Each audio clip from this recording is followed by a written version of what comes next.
Welcome to the Slop Farm. Enjoy the video. In this video, I will explain how to use your data in another country.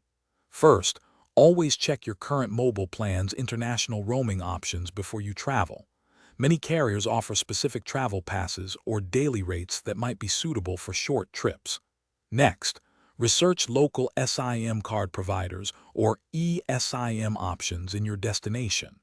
These can often provide significantly more data for a lower cost than roaming.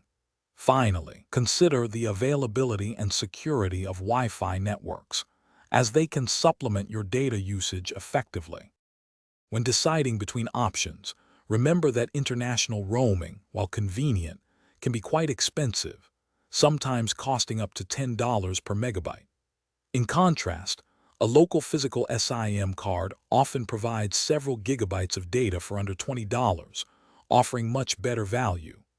eSIMs offer incredible flexibility, allowing you to activate a plan before you even arrive and easily switch between different providers, making them a modern and efficient choice for many travelers.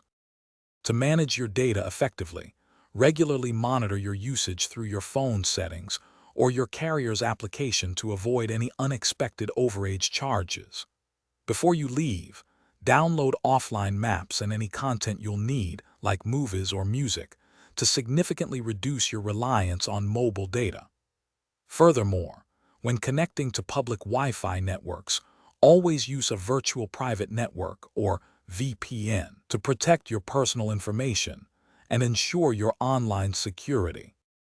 Beyond data, it's wise to inform your bank and credit card companies about your travel plans to prevent any service interruptions while you're abroad.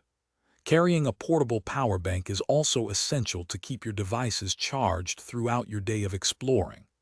Lastly, always have a backup communication plan, such as a messaging app that works offline or with minimal data, ensuring you can always stay connected, no matter the situation. Thanks for watching. Consider subscribing if we helped you today.